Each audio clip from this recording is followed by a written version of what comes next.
All right, welcome everybody back to Fix This First with Tracy and, of course, Karen, our lovely friend from across the ocean. And today, excuse me, we're very excited to have Brenda. Oh gosh, now I forgot Villa Franco. Did I say Yeah. right? Yeah. Woo! Yeah. Villa Frank, something like that, but it's Yeah. beautiful. For this New Yorker, it's a little tricky. So thank you so much for being us here today. No, thank you for inviting me. I appreciate it. Sorry, I have a tickle. Anywho, so thank you for being here. So the whole idea is we're going to kind of talk a little bit about you and your business, and then hopefully give you some help for maybe a big project or something that's been a pain in your neck recently. I always have a bunch of those. So tell us about your business. Tell us about you and what your business is, and we'll go from there. Okay. So first off, thank you for the opportunity. And then second, my business is in regards to like transactional lending. Mm. And so how I kind of got into that space is because I started doing private money lending when I first joined the community. And so as that, now that I have like those stabilized, established relationships, I only fund for specific people now. And so I'm allowed to recycle my money. In the meanwhile, last summer, I found myself kind of like all my money was gone. It was literally tied up into other deals. And I figured like, okay, what else could I possibly do to make some more money and to expand in the world of lending? And so I thought of transactional lending.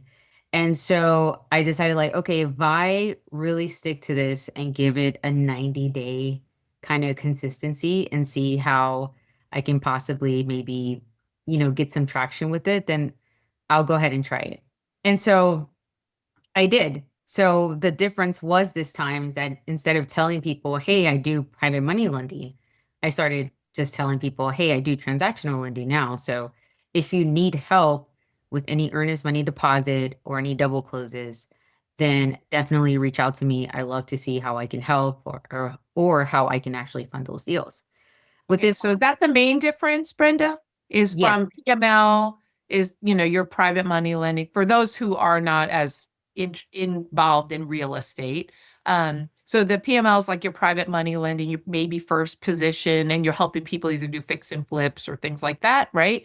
And then the transactional is maybe for a double close where someone has under contract and they don't, right? And they have to close twice in one day, and you just give them the money to close the first, and then you get it back on the second. Is that correct? yeah. And Okay. the difference between transactional lending and private money lending is that transactional lending is escrow protected. Mm. Right, because it So doesn't go anywhere. that's right. It doesn't go Gotcha. anywhere. Yeah. Okay. And what's the fee structure difference? You don't have to tell us all your numbers, but I personally don't know because I've never done the double close. I've either used my own money or done a private money lender. Private So money lending. So hopefully usually, educate me a little bit. yeah. So usually for double closes, the typical average rate would be 1.5%. And And then that's, yep. And that's just to put the money in escrow. The first one closes, the second one closes. Like they use it, they just shift simultaneously it almost. between Yeah. and then give it back. Literally within 2 hours is your ideal close. The in buyer wires it in and Mhm. title verifies receipt of that. And then now it's my turn to wire that in. And then they verify receipt of that. And then it Amazing. closes and then they send back the wires back out. So your money is not always tied up somewhere. That's correct. Yeah. Oh, And I that's think that's, amazing. yeah. So that's like the best part of it. Right. But when it comes to earnest money deposit, it is tied up. So it can be Mhm. tied up in 30 to 45 days, Right, typically 30 days. Every now and then I get some borrowers that'll have it just right. because, whatever paperwork or what's going on with the deal can go up So to an like, earnest money is just to secure the deal, to open escrow. And usually is it like a minimal amount, like 5,000, or is it sometimes bigger? And it's just in that deposit, it's deposited to hold it until it closes. Is that correct? correct. So I've done between 5,000 up to 60,000 for earnest money deposit. Okay. And so the rates on that, so normally average rates are usually 40%. Oh, But if I wow. have a builded like trusted relationship with the borrower, I definitely go way down to a Mhm. percent. So Wow. So yeah. that's just to hold it there because I know like in North Carolina, you can lose your earnest money, like if it doesn't close. Now Um, that I think about it, I haven't had a North Carolina deal. Well, somebody educated me. I was looking at buying here, and then I bought in South Carolina instead. And but they talked about versus I'm used to buying in Vermont and New Hampshire. Again, Hmm. different laws, different states, different rules. And so somebody said if you do, there's two different terms, and I'm trying to remember, I'll think of the other one, but EMD is the one that you can, it's non-refundable. So if you're in it, and it's kind of like a caveat, if you tied up the deal and you didn't follow through and close, then that's kind of forfeit for the seller. That's the end. Yes, which is why you have to put your terms and what, up front, and you Right. explain the process because it can be refundable. And so I wouldn't take EMD that's refundable. It's Right. just a random wholesaler, a random end buyer. Yeah.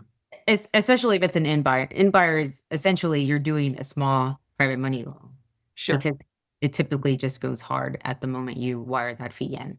unless they can actually make it refundable through the close of escrow. Okay. Awesome. So you transitioned, you got tired of your money being all tied up. So you transitioned into faster money, I did, yes. which is smart. And you were consistent, obviously, because you're still doing it. I'm still doing it, yeah. There you go. Which Karen, that's all happy news to Karen. Karen's like started as an accountant, so she loves numbers and consistency and all the things that I am not. So Yeah. Can I just jump in for a second, ladies? Because I work in a lot of banking organizations, global financial institutions, and I know that the regulations are really, really hard, really heavy. Is that is your business, Brenda, heavily regulated? Is it For something? the transactional lending? Yeah. Yeah, it's usually going into a joint venture agreement, so it's not that big of a deal. she's Okay. thinking about banking, right? And lending and usury and that stuff, I think is what Karen's talking about. This is all just agreements between people. Yes. Yeah. I didn't know whether there was any local, state, or federal regulations that applied to this kind of lending.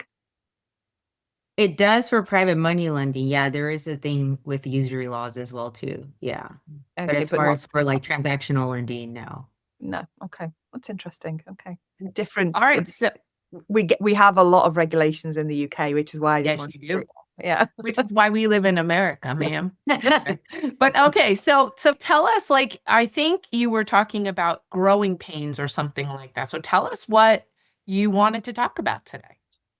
So, I mean, basically, in a sense, like I kind of know what I need to do, right? Um, So you either have to, yeah. So you either have to do a hundred, a hundred outreach a day, right? Up to 100 outreach, or you can do 100 minutes of social media content, or you can do, so the point of it is to actually stay consistent within those time frames. So I still work full time, and so my full time schedule as a hospital administrator is that I work 12 hours a shift, right? And so the days that I work are 6:45 to 7:15. So there's not much of outreach I can really do. I'll jump on a call after work on my way home, but it's not so like in those days, I know I probably should be planning some social media content of some sort. mhm, And on my days off is when I do most of the networking. So I usually leave a block mhm, of between 3 to 6 p.m. of open mhm. blocks of calls that I get on and just try to see how I can provide value to some of these Right. wholesalers or end buyers and so and so. Mhm. But what I have noticed is that since I've been doing this since the summer, is that most of my deals really come through relationship building. And so I have noticed that for me, it works well with relationship building where I know other people that do transactional lending. It works with random strangers if they do their outreach consistently. And so my bottleneck is having consistent deal flow. But Right. obviously, I don't have consistency as far as my outreach. Right. Yeah. Okay. And so, do you have a preference? Are you I'm going to ask one more question, Karen, and then I'll let you go do your thing. Okay. So are you trying to transition one business to the other, or are you going to keep going with both? For now, I'm going to keep going with both just because every time I get a payout for the PML, I'm able to already have another deal flow. So I just recycle it again. Okay. So And- while and- that kind of raises my capital as well too. Gotcha. And so Karen, so just a background, like, so we're in the same community of people doing deals, people buying RV parks, mobile home parks, businesses, fix and flip, like all kinds of things. Doing a lot of co-living, which is kind of like rooming houses, like there used to be. It's a big new thing in America. And she's lending on that. And then also, but we're in the same community. So that's why we're heavily real estate. But I didn't know those things either. And so I think that is something to think about, Brenda, is that I have been in the community for a year and a half and I didn't understand the difference. So that's something to think about. And I'm relatively intelligent, right? But I don't know that everybody knows that that's even like that's a thing, right? And how it works. So I think that's something to just think about. Yeah, to the outside world, I feel like they don't know about that, right? This is typically the audience will be either your in buyer, real estate investor, or this is your audience for wholesalers, which most people don't know what that is, to be honest. All right, Karen. Okay, You have any questions? Oh, I have loads of questions. So, and I did really well there, Brenda, because normally I just jump in and I talk over Tracy. So I'm getting better at this. So the first question would be: you mentioned just to pick up on something that you did mention before I go back to my original question. Where did the numbers come from? So you mentioned that you needed to do 100 outreach calls or 100 minutes of social media. They don't. There's the only consistency there for me is the number 100. Why 100? Because Alex Hermosi stated that. That's pretty much how you kind of get branded, right? And so the more eyes on you, the more your audience will start to, it's just really like more of a marketing tactic. Like, Alex Hermosi, Yeah. right? Yeah. And so it's like you already have a name identified with him. So I wouldn't be known as like transactional lender. And so all my content is going to be around that. So Yeah, the more people see it, the more people will remember it. Yeah, I think Alex Hormozy is also the guy that says, you have 52 extra days a year in order to build your business, and there's no family life, there's no downtime, there's just, That's why they don't have children. Yeah. Right. Yeah. I mean, funny story, Brenda, is I shipped Karen her book for Alex Hormozy because It's so funny. it was, well, anyway, because it wasn't anyway. It wasn't, yeah. So yes, she knows who he is, but yes. Yeah, I do. And I don't necessarily, I don't see how, 100 correlates, to be honest with you, because the 100 calls, outreach calls, is way more time than 100 pieces of social media. Okay. So, you can actually get out there, but the effort that's needed in order to set up the processes and the time to actually build those relationships is a hell of a lot more if you do the 100 outreach calls versus you do the 100 minutes of social media. So, you've just got to pick one, I suppose, and then stay consistent at it, which is what you already said. The other thing I would mention is that everybody has this type of problem. Okay, so it's like, how the hell do you fit with a normal life all of the activity that you have to do into the small window of time that you have to do it? What you talked at the beginning of the call about mindset and manifestation. Where do you see yourself in, say, 12 months time, 18 months time? Are you going to have the two businesses as well as run the day job, as well as, do what you currently do in your employment? Or is the goal to leave employment and just stay with the business? Yeah, the goal is to eventually leave the employment. So last year I was a little bit away from like 20 to 25 grand for making what I currently make at my W-2. So this year I want to double that and be able to see like, okay, if I can consistently keep this, then I can possibly next year, be able to eventually wean off from Yeah. employment. And so a 2-year plan would be that you were not working at the hospital anymore, or would it be that you were on a ramp down? Are you going to drop a day, drop 2 days, drop? Is it a slower ramp or is it a hard stop? I don't think I could actually come down. Like I can't say, Okay. hey, I can go from full time to part time. Then it's not going to be feasible for my company. Okay. Yeah. Okay.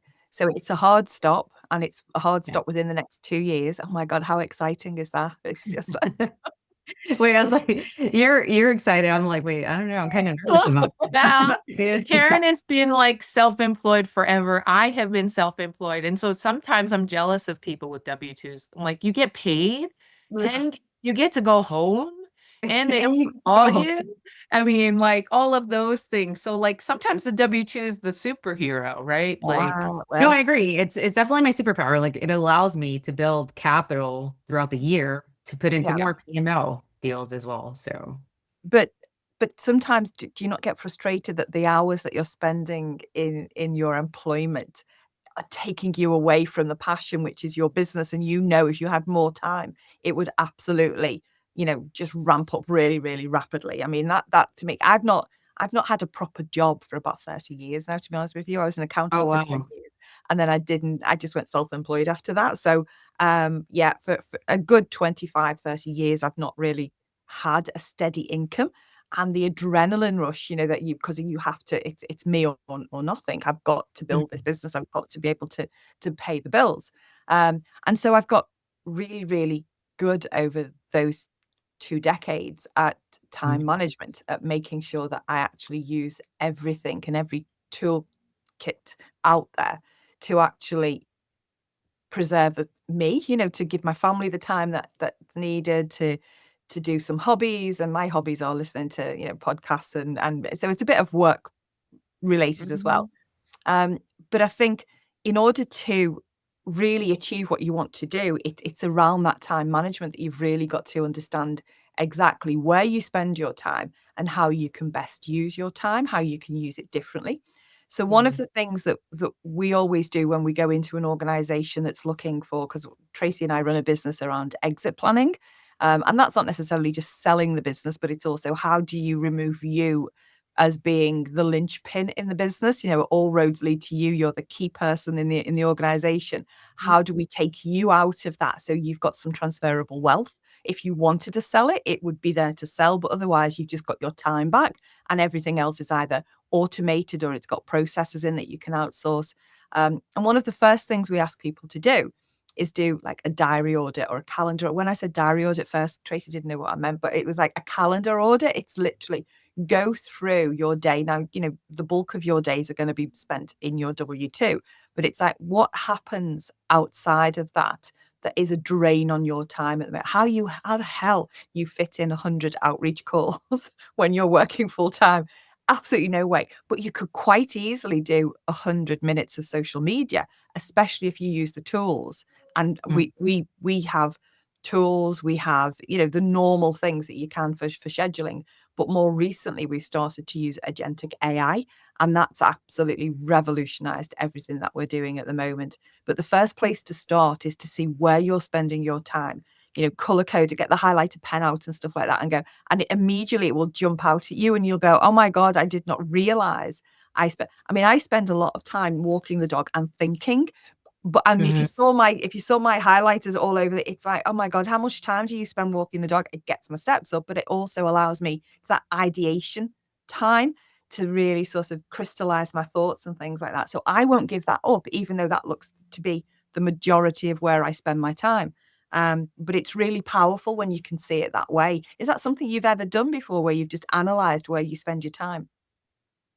Honestly, yes, I have, only because in the owners club, we were taught with like our calendar how to so I did have to reflect and kind of reevaluate, like, oh wow, I was really spending a lot of time doing, XYZ, Mm, honestly. And so I looked at it now, it's more clear. Now it's just a matter of like staying disciplined.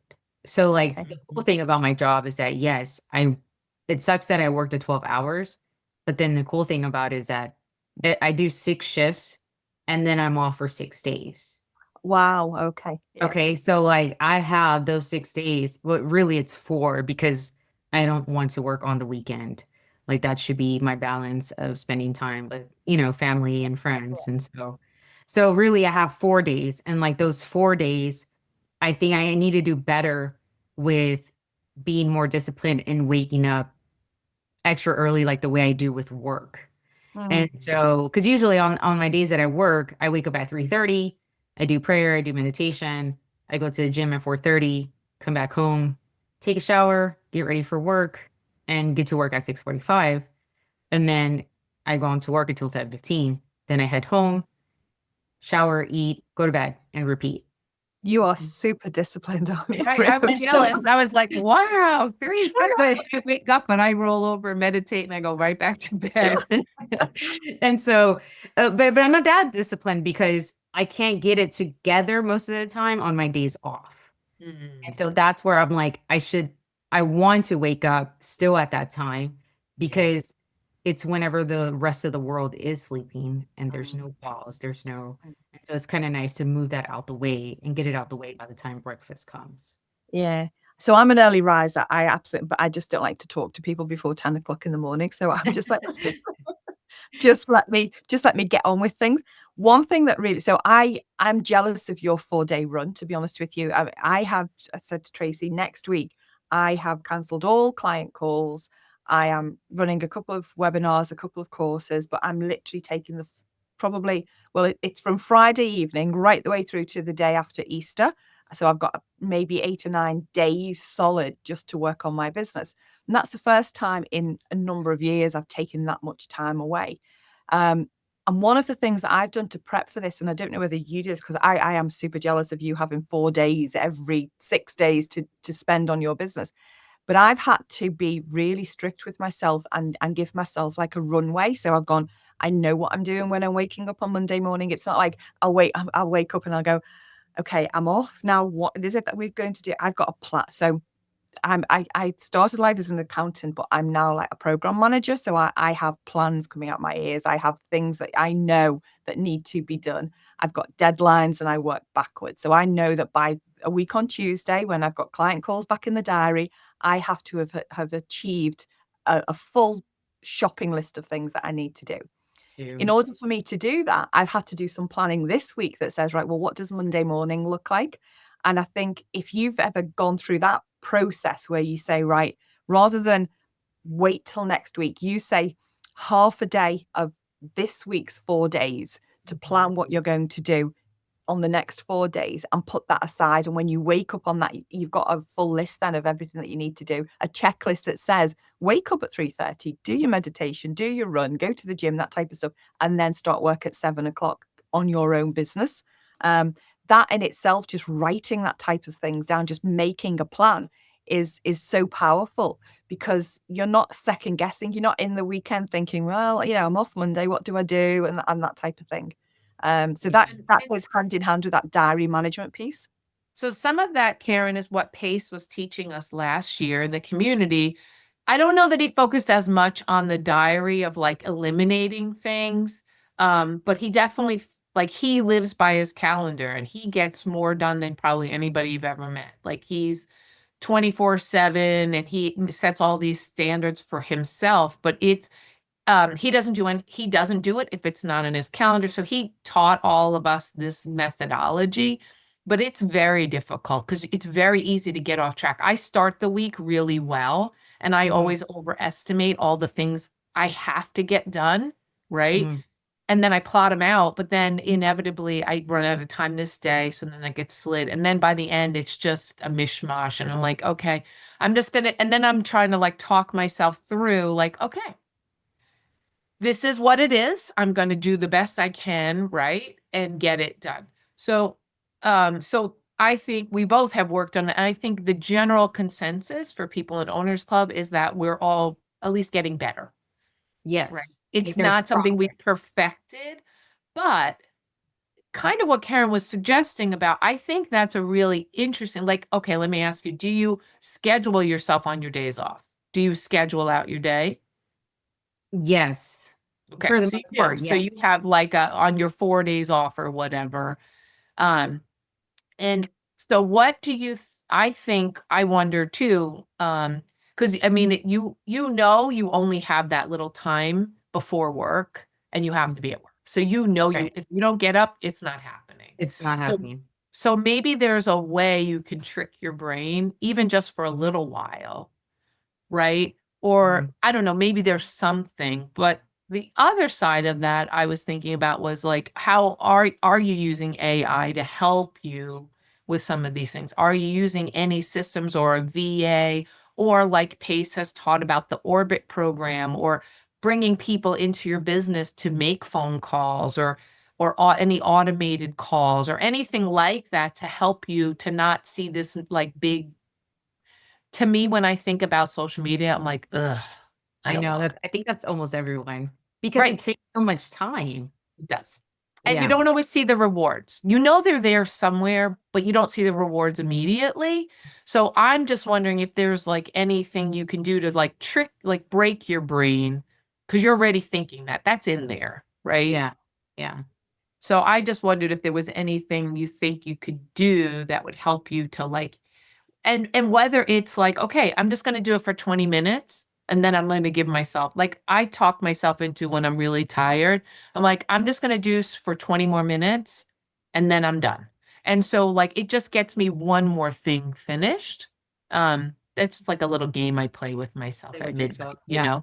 right? But I don't Yeah. know if there's anything like that that could help you since you are scheduling and you are booking it out, or maybe there's just a thought process about and maybe something to think about is that there because it's your day off, you're kind of giving yourself permission to not follow the schedule.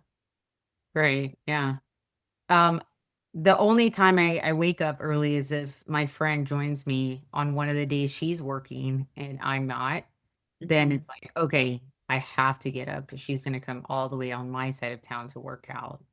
And so Mm. that's kind of been how I, gone with So that.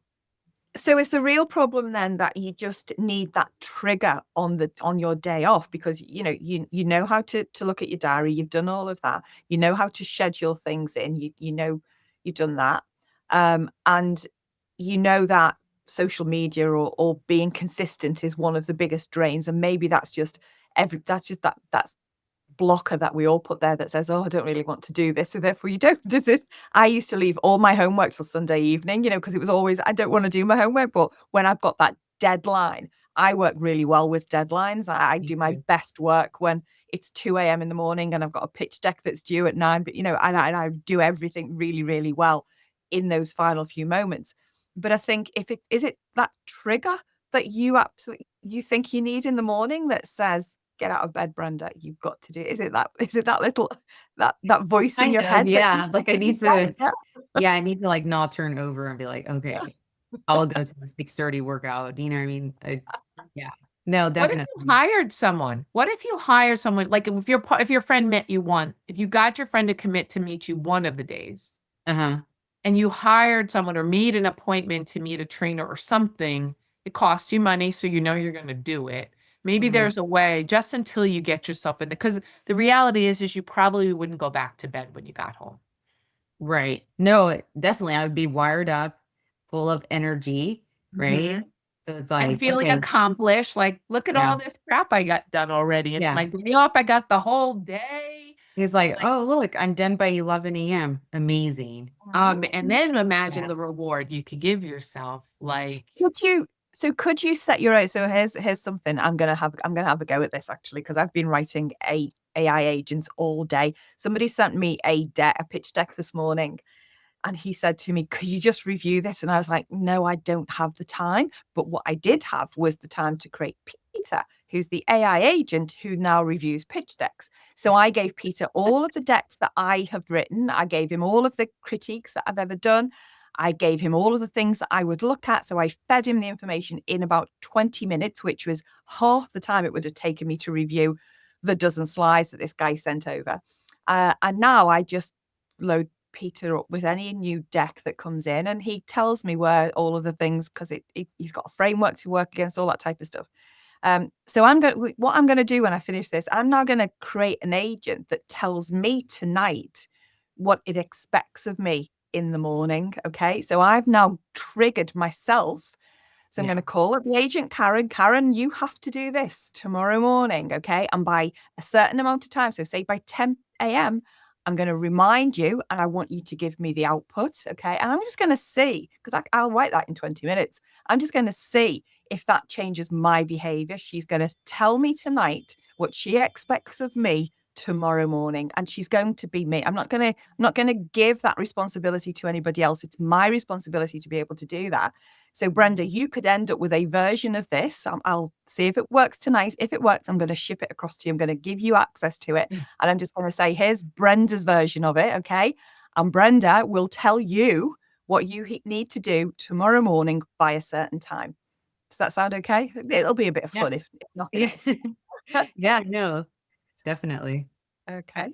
I mean, the thing is we have all these tools now, but sometimes having so many tools becomes more work.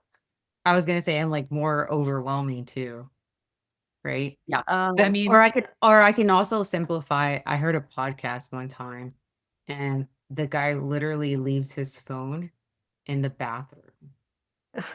He has no choice but to wake up and go get his phone. Ah, Yeah, I just thought about that right now. I was like, it's the little things just to, so like, it's funny. I did 75 hard. It actually wound up being 72 hard because I got a very bad virus. But anyway, so I did 75 hard. Do you know what that is, Karen? I was there Okay, with you. I didn't know if they had this. So I made rules for myself. And I just like, there was something about, I don't know how I'm able to do it, but when I've just decided this is what I'm doing, I just don't even entertain that bitch voice. It's like, doop, and I lived when I did it, I was in New Hampshire. It was January, so it was -20. But I would get up, I'd be in my pajamas, I'd put another set of pajamas on top, I put my coat on, I wouldn't brush my teeth, I wouldn't do anything, but I would get my butt out there and I would walk halfway, right? So I'd have to walk back. Like I just had these little tricks, and the days I'd be like, I don't want to do it. I'm like, nope, I'm doing it. And that's it. Like there was something about that.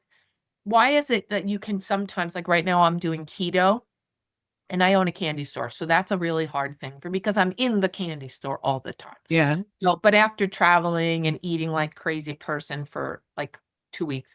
So I'm just saying like there's something about my brain, and maybe this might relate, is that when I've decided I am 100% in, like it's just not even a negotiation in my brain, but I cannot tell you why. Sometimes I'm able to do that 100% and like no problem, -20 outside and go do it. And other times I'm like, no.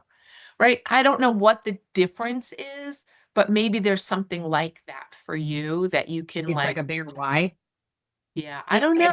I do fasting every year for 21 days.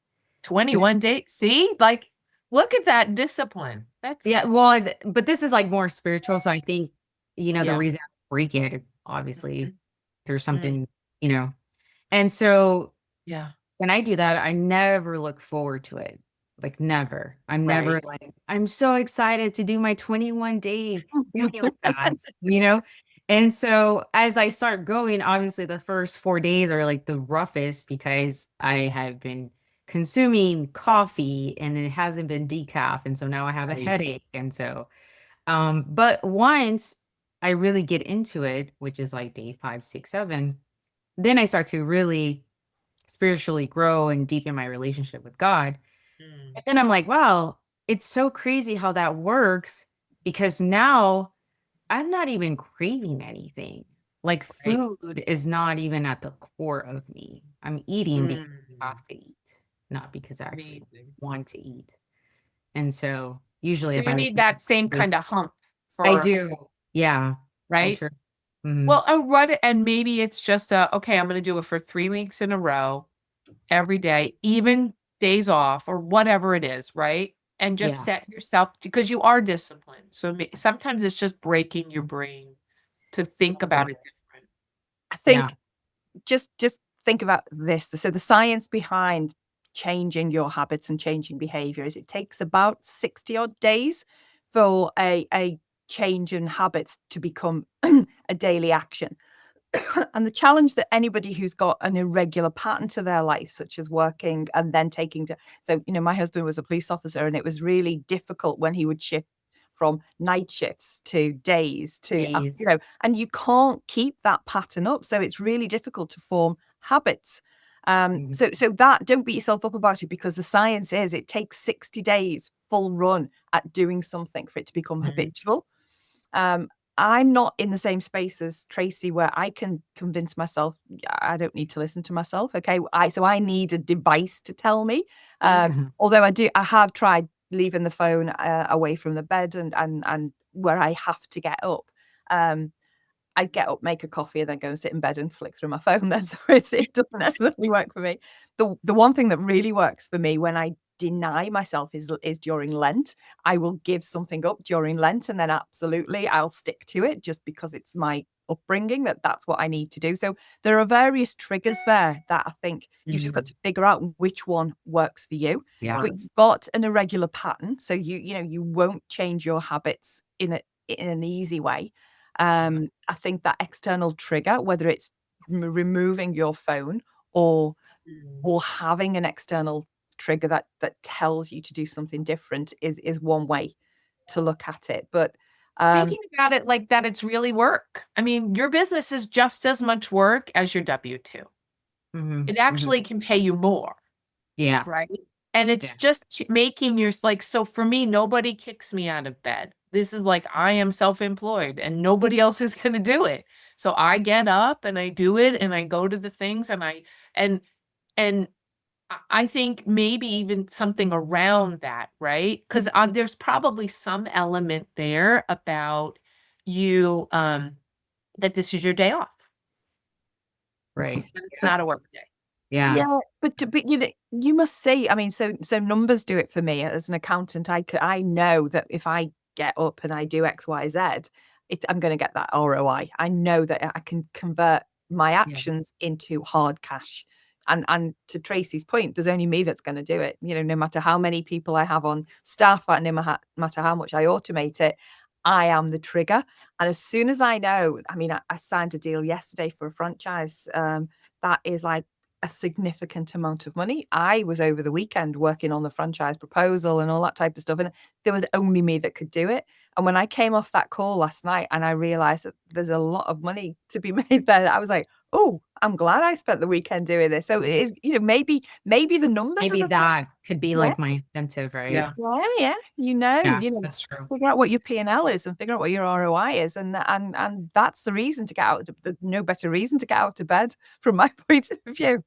So Well, Yeah, no, that's right. true. I'm gonna try it. Because if you're going to do it in 2 years and you don't have a W-2, Or maybe I should trick my brain into saying you have until December. yeah, deadlines work. Honestly, they work. Yeah.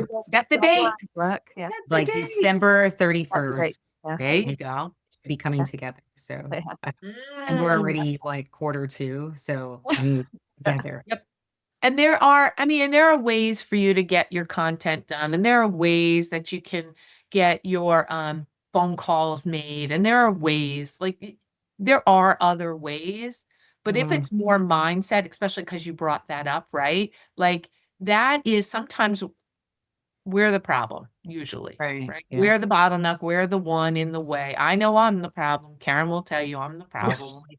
So, but like, the thing is like, but it's also, knowing yourself and what your tendencies are. One of the things I love about Pace is that he doesn't expect us to be like Alex Hermosi says, where you have one thing you work on. Like, I just could never, right? And it just would never work for me. It doesn't mean, but if I did, I'd probably be way further ahead in one thing. But I like making steady progress in all the things. That's just myself. And my children are grown. Like, I don't really have anybody else to give an account to, right? And so it's just as much as I want to, I can, right? And so I don't know. I just think that there's something there to chew on and play with. And there are ways, right? So you could have somebody come in. So Karen, Pace created all these cheat codes for the community for new people to learn and get their first deals. He wants everyone to be successful. So there's all these different ways. And in Owners Club, he's directing all of them too. But some of them are, hey, go work with somebody for free to learn the business. Hey, go do this to learn. And so there's all these different ways that you could help somebody else to get successful or get their first success. And one of them is to help you. And so that is something to, again, are they going to build a relationship with you? Probably not. But they could work on content. They could work on and helping you to understand. Like there's AI. Karen's going to teach a class for Owners Club next week about creating a dashboard of AI bots and agents that will do a lot of those repetitive tasks for us. You also have LOI Blaster that will like send LOIs, or Prop AI that does phone calls. Like there's a lot of things that, especially AI now, it's crazy what it can do. There's something that's really coming close is I guess my point, right? I think also too, another enlightenment that came to me as well is narrowing down what really would work best for my business, and really doubling down on that. As in Deciding what kind of channels of communication? Is that what you mean? Is it? Yes, like that, just stick to that for now and see how that can flourish my business. Yeah. Well, because you already know that you did it for 90 days. You were like, I'm going to do this. I'm going to do it for 90 days. And look, you're successful, right? Yeah, one of the Maybe things you pick a channel or you pick a way and do that. I do have really good relationship building. I mean, people tell me this all the time. And I think just doubling down on that, right? So I'll definitely. And you still could easily talk about, I do think there's an opportunity there because you were educating both Karen and I about what you're doing that's not commonly known. Right. Right. A lot of people don't know that's even a thing. So I think you have this opportunity that when they think EMD or double close, they think of you, right? And so I think there is an opportunity there, but maybe that's more fun than right? Relationship building can be fun and profitable, but maybe the educational piece, kind of like Pace, is more structured to educate and raise awareness, and then you build the relate. Does that make sense? Yeah. That could be more fun because I didn't know anything about that at all. So, Ladies, I am going to have to call it. Sorry, Karen. It's late for Karen. Very late. I just realized I've got to take the dog for a walk before the light fades. Thank you so much, Karen. Appreciate all the advice. No, it's honestly, you're welcome, and it's been a pleasure to meet you. And I've learned a lot this evening. I thought I knew a lot about finance, but in the UK, honestly, we can't do half the stuff that you guys do. We are so tied over here from a regulatory point of view. So before you go, I met this guy one time in the Owners Club. He knew a guy that gets a lot of the financing from the UK and then arbitrages the fee here in the US. Oh, wow. Oh, interesting. So I was like, oh, wow, there's so many avenues. There's so many ways to do everything. I'm telling you, That's crazy.